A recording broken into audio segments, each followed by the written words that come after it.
62.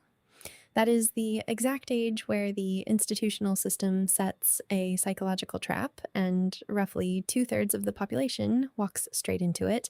But the real structural danger is not what you think. It is not just about filing early. It is the blind wait until 70 advice that everyone repeats without running the actual math. Here is the institutional detail that should stop you in your tracks. The Social Security Administration once hosted an official break-even calculator on their website to guide filing decisions. Then they quietly deleted it, claiming citizens kept misusing the data. Think about the gravity of that. A federal agency builds a tool for the single biggest financial decision of your life, watches people misinterpret it, and instead of optimizing the interface, they simply wipe it from existence. Today, I'm walking through 7 legitimate, defensible reasons filing at 62 actually makes sense. Not because early is always right, but because this decision is far more complicated than any single piece of internet advice admits. I'll show you how the real math works, why delay until 70 can quietly cost some of you 6 figures, and why your health, your spouse, your portfolio, and even the stock market all get a vote in this decision. This is the exact video I wish existed before spending countless hours buried in actuarial tables and analyzing over 700 documented filing strategies. Before we dive deeper, I am not a financial advisor, and this does not constitute personal financial planning. Treat this as pure institutional education, not a definitive blueprint. If you are approaching your filing date, always consult a certified professional who understands your exact data.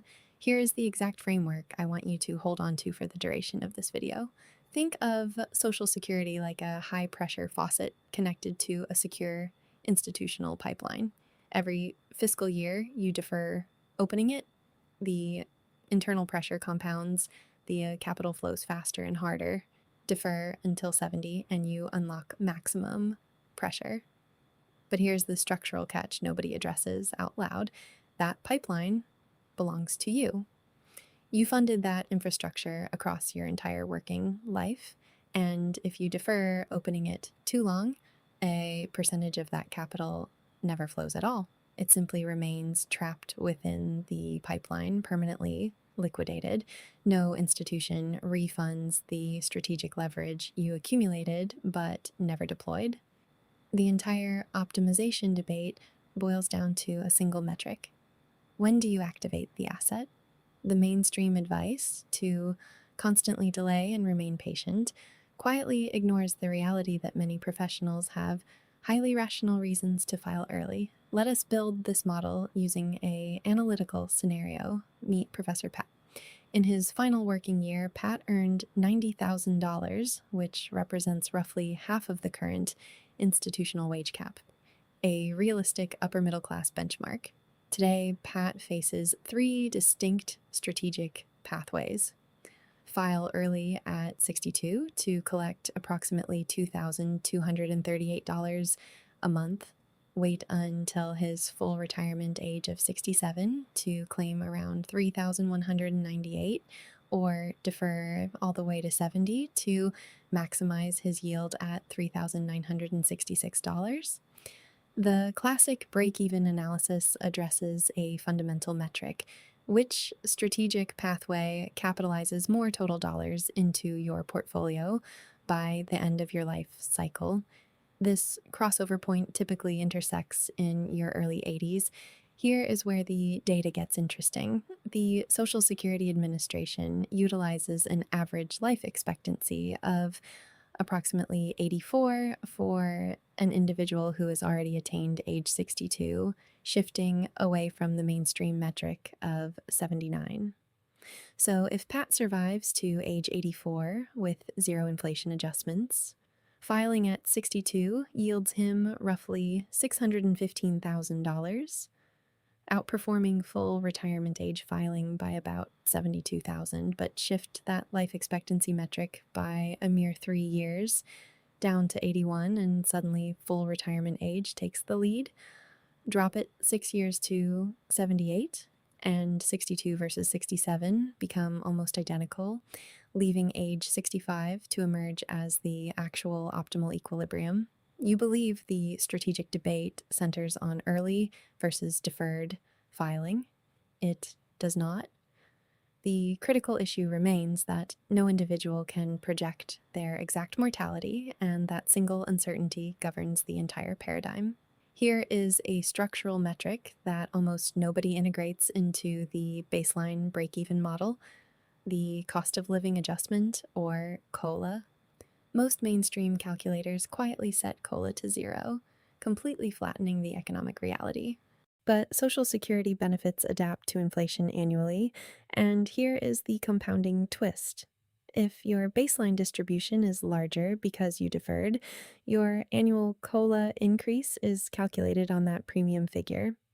A 3% compounding jump on $3,966 yields a vastly different capital return than 3% on $2,238. Over 2 or 3 decades, that margin diverges aggressively. Reintegrating realistic COLA metrics into your architecture reveals that delaying to 70 versus filing at 62 is no longer a $72,000 swing. It scales into a $246,000 difference. With that baseline context established, here are the 7 strategic scenarios where filing early at 62 is genuinely and defensibly the smarter choice. Reason number 1. Your current health metrics are compromised, or your genetic lineage presents severe risk factors. If your father passed at 73, your grandfather at 71, and you have already experienced a cardiac event, the break-even simulation shifts heavily in your favor. A premium monthly distribution carries 0 economic value if your life cycle stops before accumulating the capital. Reason number 2, you prioritize capital consumption while your physical baseline allows you to maximize its utility. Retirement expenditures consistently follow a predictable trajectory, scaling high during the active early years, moderating during the stable middle phase, and dropping sharply in the final period. There is a classic pathology here. An individual spends his entire career compounding delayed gratification, finally claims his benefits at 72 with unparalleled capital, and spends the initial years of retirement navigating medical waiting rooms. By the time he achieved absolute autonomy, half of his long-term objectives were medically invalidated. The capital arrived precisely on schedule. The vitality did not. That is not a failure of mathematical calculations. It is a critical failure of timing. This brings us to reason number 3. Your partner can only unlock spousal benefits once you officially file. If your spouse lacks the independent career history to secure a substantial distribution, they may qualify for up to 50% of your full retirement age asset, but that liquidity remains frozen until you trigger your own claim. Reason number 4 operates as the most counterintuitive strategy on this breakdown.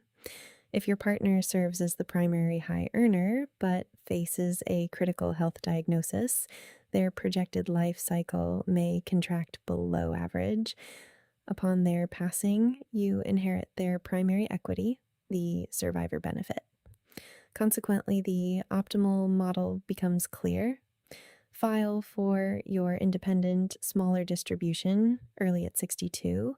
Capture that liquidity while your spouse remains active, and transition seamlessly to their premium survivor benefit later. Reason number 5 is genuinely underrated. The equity markets have just experienced a severe correction. If you are drawing down an investment portfolio during retirement and the market drops 40 or 50%, liquidating depressed assets at a loss simply to fund living expenses is financially brutal. However, by activating Social Security early, you construct a guaranteed cash flow floor. You instantly halt the liquidation of assets at bottom prices, granting your portfolio the necessary time to recover. Filing early during a market crash is not a panic response, it is a sophisticated strategic hedge. Reason number 6 centers on fiscal optimization, specifically the structural phenomenon known as the tax torpedo. Under current regulations, up to 85% of your Social Security distribution can be taxed if your provisional income breaches specific thresholds. Consider this planning window if you navigate a temporary low income phase, newly retired, yet your required minimum distributions have not been triggered. Your immediate benefits face minimal taxation. However, after age 73, institutional mandates force traditional account liquidations, aggressively elevating your tax bracket. Reason number 7, and I will state this with absolute professional clarity, you simply require the liquidity. Life rarely conforms to a rigid financial model. Medical expenses materialize, enterprises collapse, and family members require structural support. Social Security operates fundamentally as an institutional safety net. Leveraging it during a deficit is not a strategic failure. It is precisely why the infrastructure was built. Let us ground this in a real scenario. Meet Sandra. She is 62, married to a husband who is 65 with a significantly premium benefit and a severe cardiovascular condition. If Sandra defers until 67, her baseline benefit ascends to approximately $2,900. However, her husband passes away at age 69. Had she waited to file, she would have extracted net $0 from her independent equity for 7 fiscal years, only to pivot to his survivor distribution anyway. Instead, by triggering at 62, she captured roughly $176,000 in primary liquidity before executing the transition. That is $176,000 left completely uncollected under the conventional model. To maintain objective balance, if you possess optimal health metrics, robust capital reserves, and 0 pension structures deferring until 70 can optimize your terminal wealth by a premium of $246,000. So, which strategy dictates your path? File early or defer? That remains the incorrect question. The real evaluation is determining which of these 7 parameters govern your personal life cycle today. Consider this institutional incentive. Wealth managers typically compound fees based on total asset volume, meaning deferral preserves a larger fee base for a longer duration. Execute your own break-even simulation, stress test your longevity projections by a tight 3 and 6-year margin, and model your partner's secondary distributions alongside your own. The Social Security Administration did not delete that official calculator because it was structurally flawed. They liquidated it because individuals treated a baseline matrix like a definitive destination. Do not allow your strategy to fall into that trap.